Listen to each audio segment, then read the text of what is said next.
Hi, everyone. I'm Dr. Nate Pritts, Program Chair for First Year Writing here at the University of Arizona Global Campus. And today I'd like to share an instructional experiment that puts two of our institution's predictive tools, Signalz and Canvas New Analytics, side by side to ask a key question. Do these systems actually help instructors support students in real time? In case you're not too familiar with these tools, allow me to somewhat oversimplify them and say that Signalz is a predictive analytics dashboard that flags student risk based on GPA, past performance, missed assignments, a handful of other indicators. The other is Canvas New Analytics, which is built right into the LMS and focuses on real-time activity, logins, submissions, late work, and trends in a particular course. Across the various weeks and checkpoints in a class, I tracked risk signals, monitored student behavior, and conducted targeted outreach based on insights surfaced from each platform. What emerged was a clearer picture of how these tools operate, not just what they track, but when, how, and whether that data translates into meaningful action.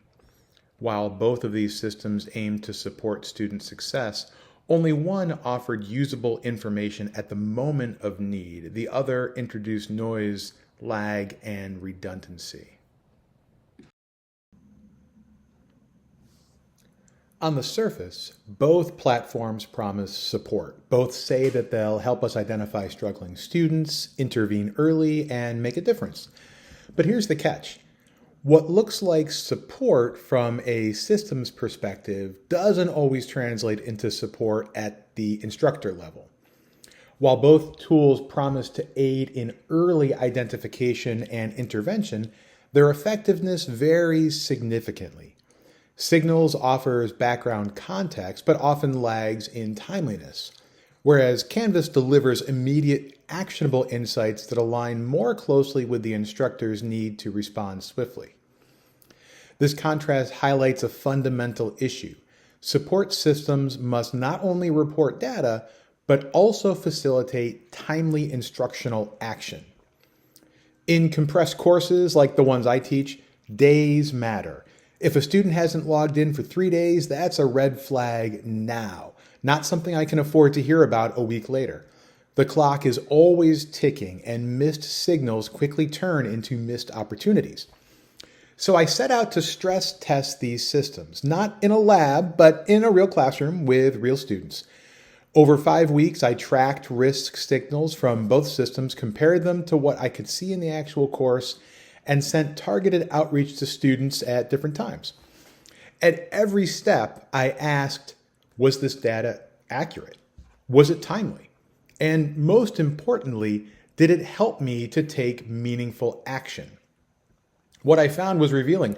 One system gave me information I could actually use right when I needed it. The other mostly introduced noise, lag, redundancy. And in the gap between the two, I started to see something bigger. The idea that maybe the system itself is not the support. So once I framed the question, I needed a way to test it. Something more than anecdotes, but still rooted in the day-to-day experience of working as an instructor in the classroom. Over the course of a 5-week class, I built a small but deliberate cycle that repeated every week. First, I'd start in Signalz, reviewing the dashboard for any flagged risk factors such as GPA, past performance, missing assignments, and attendance history. That gave me a picture of which students the predictive system thought might be at risk. Then I'd go into Canvas New Analytics to see what was actually happening in my course right then.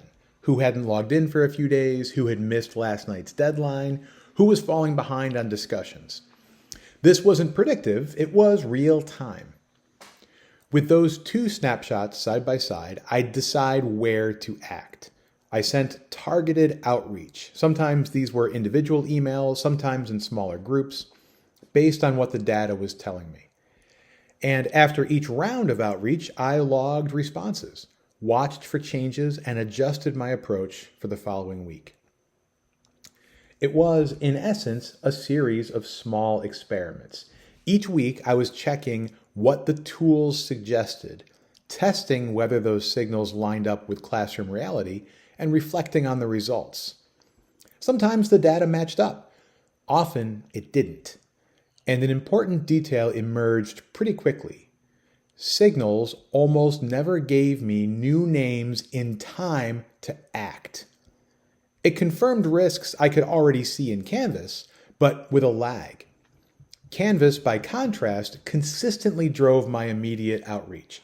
It gave me the names of students I could actually help right now. This weekly cycle, Signalz for risk flags, Canvas for live engagement, outreach, and reflection, became my test bed. It gave me a way to compare the systems not just on what they promised, but on what they actually delivered in practice. By running this process every week, the picture started to sharpen. The differences between what Signalz and Canvas were telling me weren't abstract. They shaped my day-to-day choices in some very real ways. At the start of the class, Canvas New Analytics gave me exactly what I needed to act quickly. It told me who hadn't logged in for several days, who had missed the initial discussion post, who might be at risk of falling behind right now. And those were high-yield actions. I could email those students immediately, and in several cases saw same-day logins or submissions. For example, in the very first week, I noticed a cluster of students who hadn't logged in for several days. Typical. Canvas flagged that gap, Signalz did not. I sent quick notes reminding them of the discussion deadline, and within hours, several of them have logged in and posted. In one case, the reply I got back explained that the student had just returned from a leave and was catching up.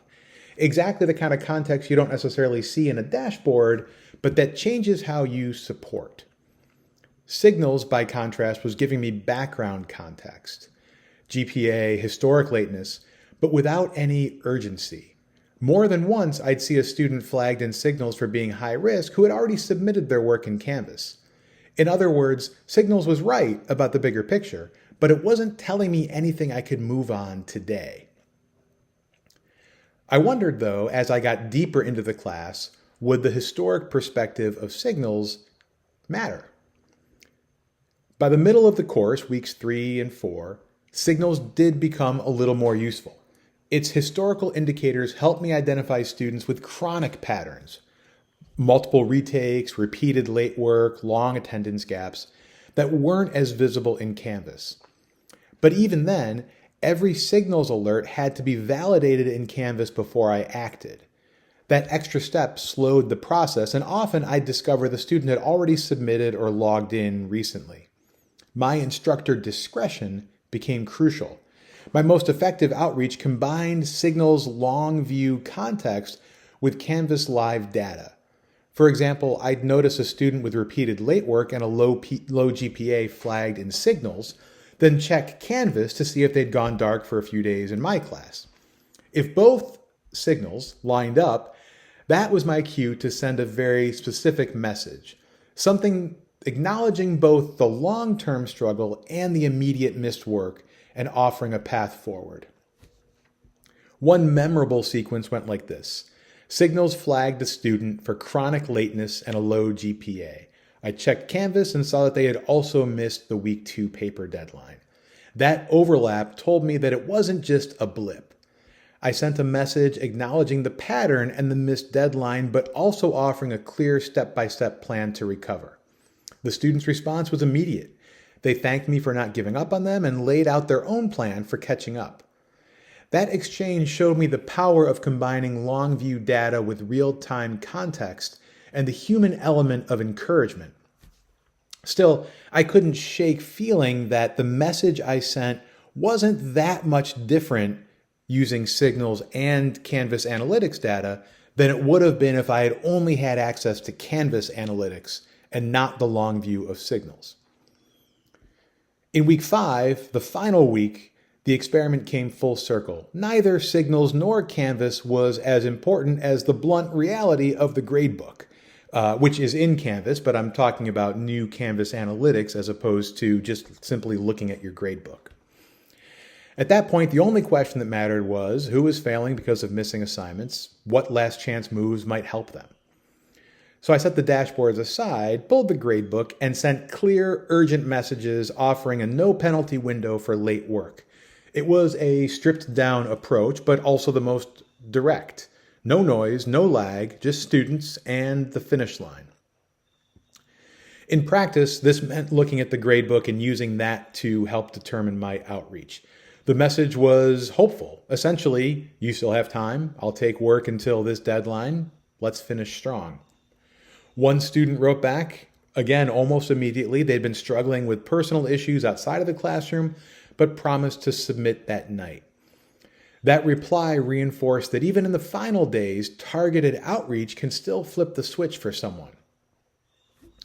Across these weeks, the patterns were unmistakable. New Canvas analytics consistently drove immediate high-yield outreach. Signalz added context, but rarely timeliness.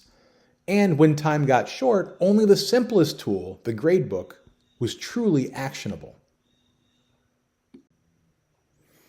Now I want to step back, because this was never just about comparing two tools. It was about testing whether the systems we call support systems actually function as support, or whether they just generate data that we still have to translate into action.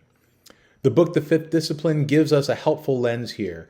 In it, there's a discussion of 5 disciplines of learning organizations, and I think 3 in particular resonate with what this experiment revealed. First, the idea of systems thinking. Support for students doesn't happen in isolation. It's a system made up of data, tools, instructor judgment, and student response. Signalz and New Canvas analytics weren't just dashboards, they were part of a chain. But in this chain, one link was always weaker.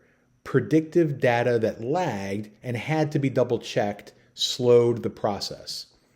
Systems thinking helped me see not just each piece, but how they interacted. Next, the idea of mental models. We often assume that a system designed to support students actually does. But this experiment challenged that assumption. A system that requires multiple clicks, validations, and cross-checks might provide information, but it doesn't provide support. In fact, it risks pulling instructors away from the work of engaging with students. Third, personal mastery. This is a call for individuals to experiment, to reflect, to learn continuously. That's what I was doing here. Running weekly cycles, adjusting outreach, noticing patterns, refining strategy. The system didn't improve itself, but by testing it in miniature, I grew in my own practice and I saw more clearly what worked for students. In that sense, this was a learning cycle. Action, reflection, redesign. Each week produced not just outcomes for students, but insights for me about how to work with the tools and how the tools themselves were falling short. And that brings us to the idea of design. We need to approach a more seamless integration. Alerts that live inside the workflow. Fewer clicks. Direct prompts that are ready to send rather than raw data I have to interpretate. Imagine if instead of pulling names from 2 different dashboards, I got an email. This student hasn't logged in 3 days. Click here to send a note. That's the kind of support I'm talking about. So here's a question I want to leave hanging out there for a moment.